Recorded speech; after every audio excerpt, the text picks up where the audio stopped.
I want my taxes to ensure that the fireman doesn't look like me. I mean, not me personally, but if I was a 5'3" woman, I wouldn't want the fireman to look like me. No, I want him to be a big, white, conservative man. And yes, I do say conservative. I don't want him to be a leftist. I don't want him to be a snowflake. I don't want him to be easily triggered.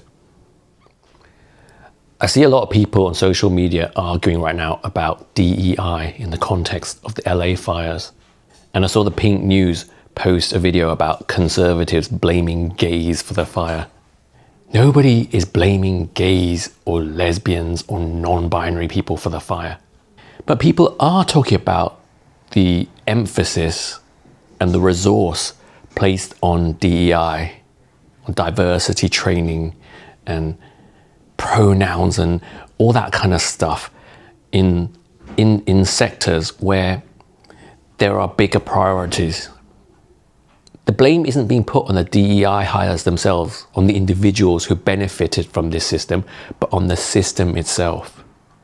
A system which failed to prioritize stuff like water supply. And yes, the fire department wasn't responsible for ensuring that there's water in the fire hydrants. That was the city of LA's responsibility. But surely it's somebody's role within the fire department to be liaising with the city to make sure that the water is in the hydrants.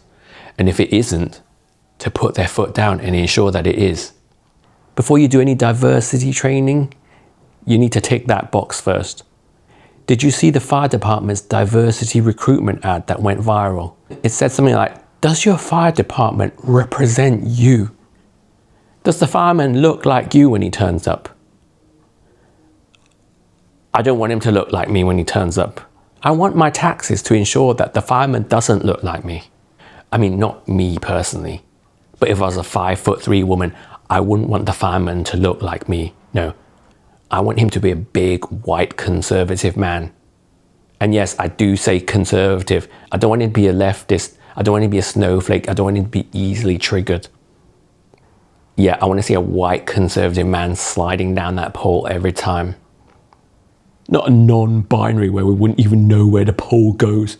Sorry, ignore that. Pretend I didn't say that. Let's not lower the tone. But you get me. And liberal mainstream society today has become so pathologically obsessed with identity, where it's front and center in so many organizations. And yet, we're not allowed to stereotype. We're not allowed to say, you know what? I would like a strong white conservative man to fight my fire. I would prefer him to fight my fire than a woke, non-binary vegan who gets easily triggered.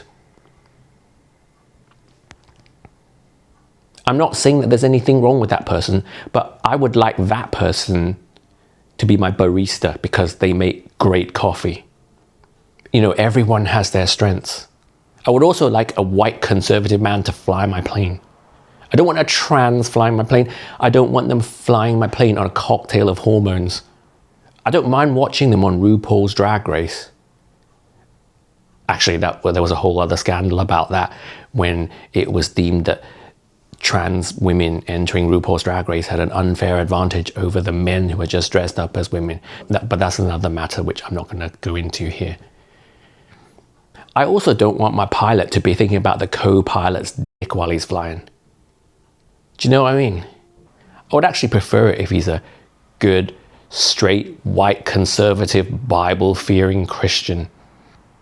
I would trust him to fly my plane. I don't want a woman with spatial awareness issues who has trouble parking a car, driving my ship. Do you drive a ship? Or what do you do? Piloting my ship? I don't know. I'm not a ship person. I'm not a very nautical person. Actually, I'm rather embarrassed that I don't know that because I'm not a nautical person, but I am a grammatical person. And I normally know these things, so pardon me. And I want a Chinese man to be my accountant. Or a woman, Chinese, preferably with glasses. And if I had a basketball team, I would actively recruit tall black men, not short white men. They say white men can't jump, right? You're allowed to say that, aren't you? So why can't we say woke, non-binary, easily triggered vegans can't fight fires. I'm not saying that they can't, but that hose is really heavy, you know? When it's full of water, it takes 2 strong, white, conservative men to handle it. I'm not even joking, that's the truth. And I said I don't want my pilot to be thinking about it, but I don't mind my hairdresser thinking about it. I like flirting with my hairdresser. Not that I see a hairdresser anymore nowadays, but back when I did, it was always fun getting my hair cut and feeling a little something with him.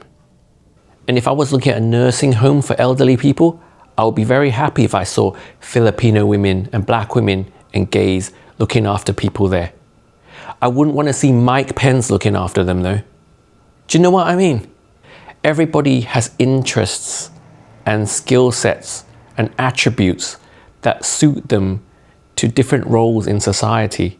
And we can't just arbitrarily place people of different identities into every industry and expect them all to perform equally well. I don't know, maybe I'm just old-fashioned, or maybe it's because I'm Chinese. I mean, Asia doesn't really do woke. Yeah, governments in Asia have actively resisted the woke ideology that's taken hold of the West. I mean, imagine if Thailand decided to become all woke and they took a look at their ladyboy population and they were like, do you know what?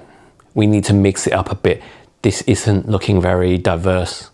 We need to get in some of those bearded lesbian trans, you know, the ones that are like men who identify as women, but they're actually lesbians because they're straight men who are still attracted to women and they have beards. Yeah, imagine if they replaced the ladyboys with them. I don't think that would do a lot of good for the tourism. No, we like our ladyboys how they are. We don't need to mix it up.